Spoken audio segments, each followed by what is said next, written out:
కుటుంబంలో ఒక వ్యక్తి కాదు అనేది లేదు. మేమంతా ఒక్క కాడనే పుట్టి ఒక్క కాడనే పెరిగినట్టుగా బతికే వాళ్ళము. ఇవాళ మేము ఒక మీటింగ్ దగ్గరికి వస్తే మీరు ఎలా అయితే వచ్చిండ్రో అలా వచ్చి మైక్ పట్టుకొని మమ్మల్ని ఇంటర్వ్యూ చేసే స్వేచ్ఛ అయ్యాల లేకుండా పోయిందంటే ఒక మారుమూల పల్లెల్లో ఉన్న వాళ్ళకి అదే జరుగుతున్నది. సిటీ నడిబొడ్డులో ఉండి ఇంత స్వేచ్ఛ ఒక టీవీ యాంకర్గా ఉన్న అమ్మాయికి కూడా ఇవాళ రక్షణ లేకుండా పోయిందంటే ఈ సమాజం ఎటువైపు వెళ్తుంది, ఏమైపోతుంది, అసలు ఎందుకు ఇట్లా జరుగుతున్నది అమ్మాయిల మీద? ఇట్లా ఏం ఆలోచించాలి, ఏం చెప్పాలి, ఆ అమ్మాయి గురించి ఎంత చెప్పాలి? అమ్మాయి 10th క్లాస్ దాకా వాళ్ళ అమ్మ నాన్న విప్లవ ఉద్యమంలో పనిచేస్తున్నప్పుడు ఆ పాపని వాళ్ళ మేనకోడలైన నగరికల్లో పెట్టి పెంచిండ్రు. 10th క్లాస్ దాకా అక్కడ చదువుకున్నది. తర్వాత ఇంటర్కు హైదరాబాద్కి వచ్చి పీడిఎస్లో పనిచేసింది. అట్లా చాలా ఉద్యమంలో ఉండి చాలా బుక్స్ రాసింది, చాలా నవలలు రాసింది. అంత తెలివుండి అంత పిరికి ఆమె మాత్రం కాదు స్వేచ్ఛ. పూర్ణచందర్ అనేటోడు ఎవడో కానీ వాడిని ఖచ్చితంగా అరెస్ట్ చేయాలి, వాడిని శిక్షించాలి. ఎందుకంటే ఇంత తెలివున్న అమ్మాయి, ఇంత ధైర్యం ఉన్న అమ్మాయి అస్సలు చచ్చిపోదు.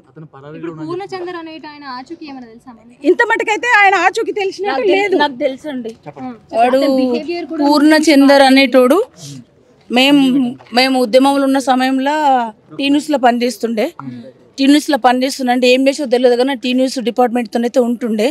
దాని తర్వాత తెలంగాణ రాష్ట్రం వచ్చిన తర్వాత తెలంగాణ సాంస్కృతిక సారథి రసమైతో కనపడ్డాడు. నేను కూడా సాంస్కృతిక సారథిలో ఎంప్లాయీనే. 5-6 ఏళ్ళు 7-8 ఏళ్ళు ఉన్నాడు. ఇట్లనే మైకులు పట్టుకొని షార్ట్ ఫిల్మ్ తీసుకుంటూ ఉన్నాడు.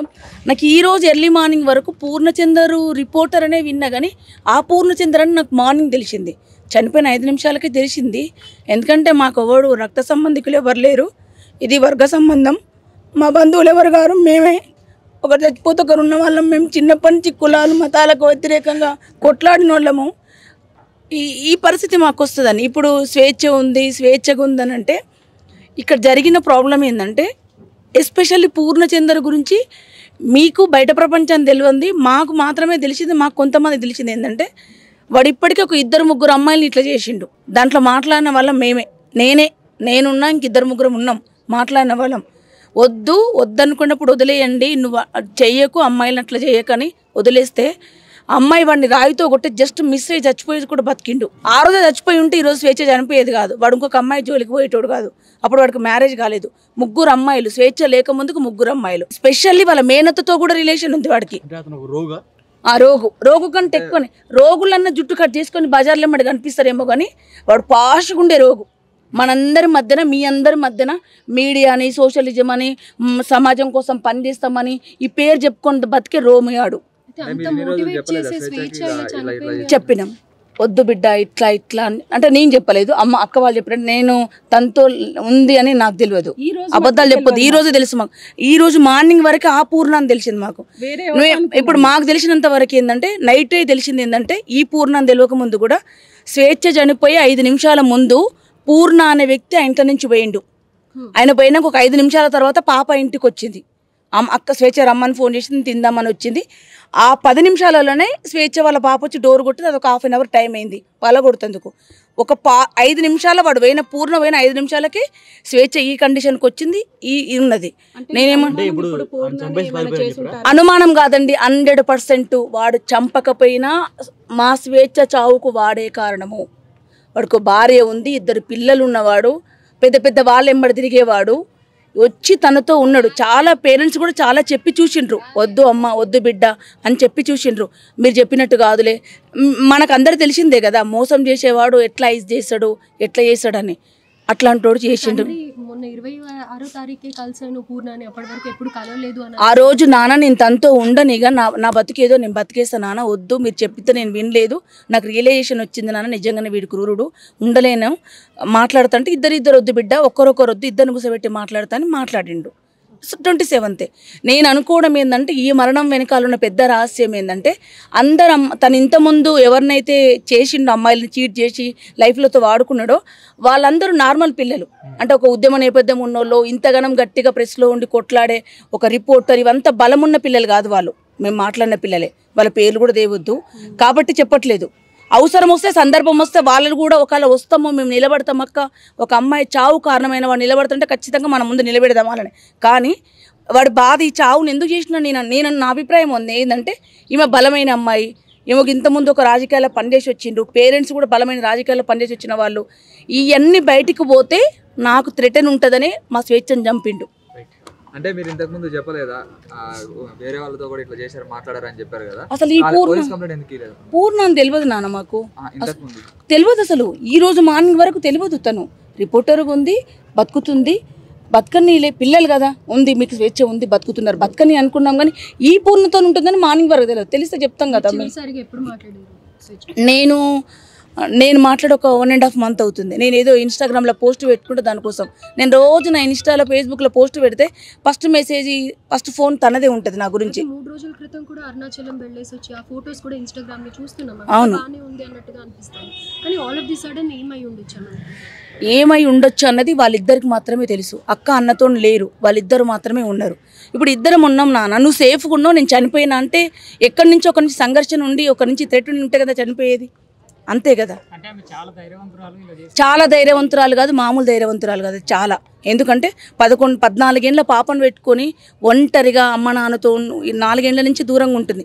ఉన్నది బతికి జీవించి 25,000 జీతం కాంచి ఒక 80,000 70 లక్షల రూపాయలు ఒక పొజిషన్ కూడా వచ్చి రాగలిగింది మీడియాలో అంటే మీ అందరూ తెలిసిన విషయమే కదా. ఎంత కష్టపడితే తన ఆ కండిషన్కి వస్తుంది.